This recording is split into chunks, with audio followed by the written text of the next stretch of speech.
Are you struggling to measure the effectiveness of your training programs? To prove to your organisation that training investment is worth it? In other words, can you get training a seat at the boardroom table? How can you ensure that your training initiatives are truly making an impact? Today, we're exploring Kirkpatrick's evaluation model, a comprehensive framework for evaluating training effectiveness. Welcome back. Today, we're diving into Kirkpatrick's evaluation model, a robust framework for assessing the impact of training programs.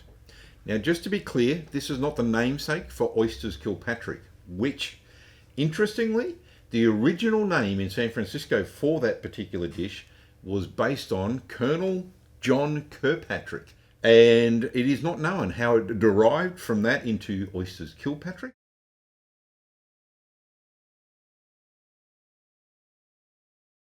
But it's a San Francisco dish created somewhere between, I believe, 1894 and 1914 in San Francisco. So, Colonel John Kirkpatrick, totally different person to this Kirkpatrick. So, there are other training models out there. All of them are good, but this is a favourite of mine. And in my opinion, most of them look a lot like Kirkpatrick's evaluation model. Developed by Dr. Donald John Kirkpatrick in the late 1950s, this model provides a systematic way to evaluate training across 4 levels. Those levels that we call reaction, learning, behaviour and results. But largely, reaction to me is, did the learner like it? Learning is, did the learner get it? Behaviour is, did they use it? And results is, did using it make an impact on organisational performance? So let's go through all those 4 levels now. The first level measures how participants react to the training. Did they find it engaging? Was the content relevant? So collecting feedback through surveys or questionnaires immediately after the training session can help you understand participants' initial impressions. In traditional face-to-face, did they like the lunch? Did they like the presenter? Did they like the learning materials you gave them? Did they like the content? So those warm and fuzzy sheets that we often put in front of people at the end of the training gauge reaction. Right? In an e-learning sense, an online learning sort of programs, XAPI can be used here to track survey responses and gauge participants' satisfaction with the learning experience.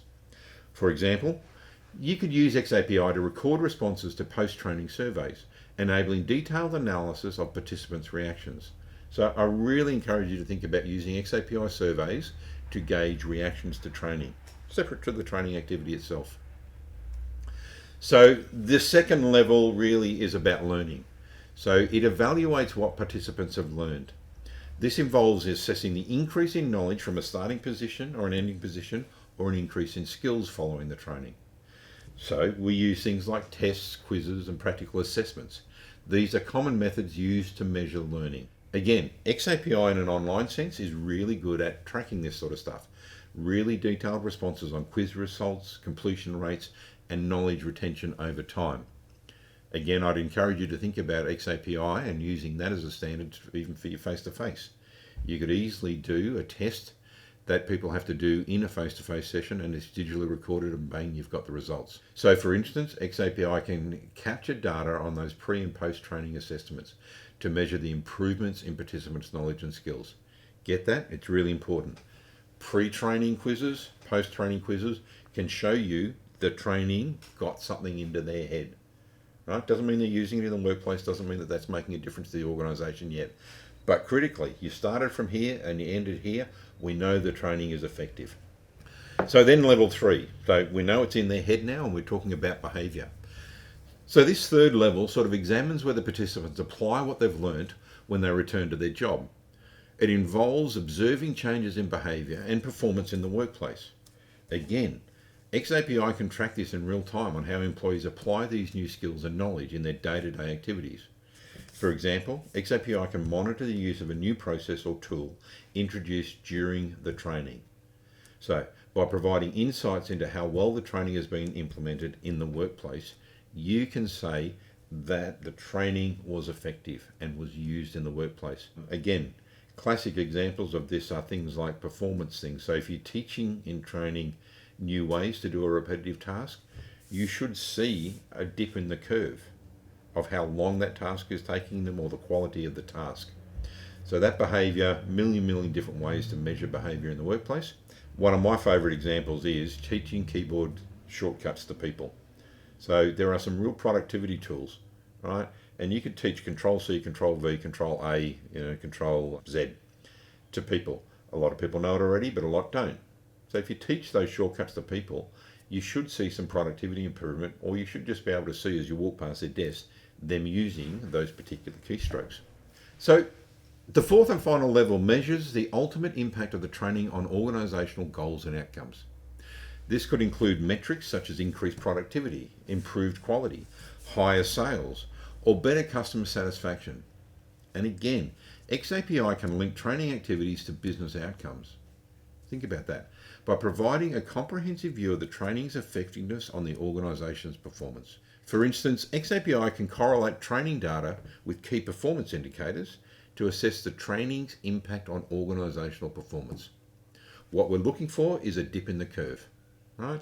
Your training should say, at an individual, team or organisation sort of divisional level, we ran this training and the curve changed like this, a performance indicator. So an example from sort of stuff we do. If you imagine a company and we're implementing Kirkpatrick's training evaluation model into a new sales program. At level 1, we use XAPI to collect immediate feedback from the participants. So we sort of say, okay, did you like the course? And it gauges their initial reactions to the training. The premise there is that if people like the training, they're more likely to absorb what you're trying to teach them. So at level 2, we'll track the test scores before and after the training. We say, look, before they came to the training, they knew this, and after the training, they knew more things, you would hope. So that's that level 2 stuff. At level 3, we observe the changes in the sales techniques and customer interactions. So we're sort of suggesting to people in a training course that always approach a customer with this particular script. XAPI, you can use that to record those behavioural changes. So that might be generally through workplace observation. And then finally, at level 4, right, we're correlating that data and those behavioural changes with the sales performance.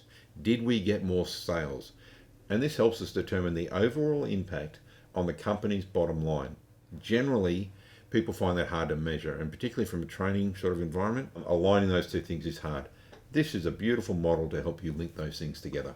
So, think about your current training programs. I'd like you to go away and try this, right? How are you evaluating their effectiveness? Try applying a few of these Kirkpatrick's evaluation models to get a comprehensive view of your training's impact.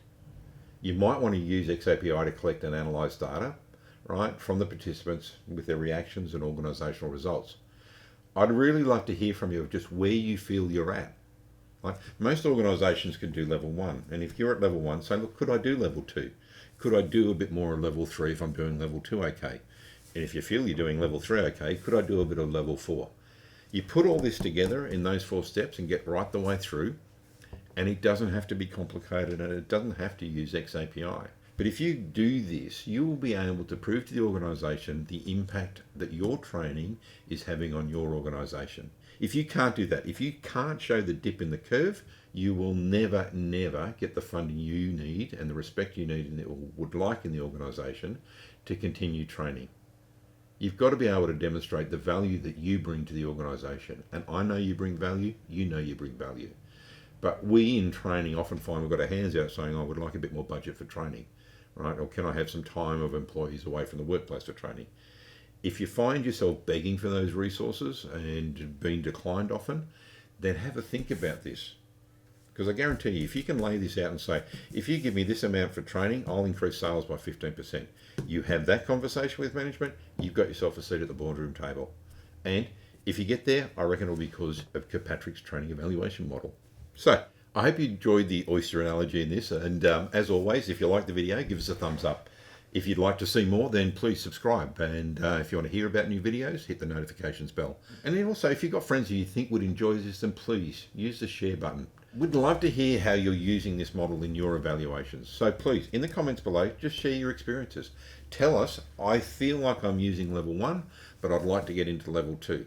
And again, you shouldn't feel good or bad about this, like we are where we are, and we're at the place in our maturity of this, and the organisation is at its own place of maturity. So I'd love to hear where you are. Please share your experiences and insights in the comments below.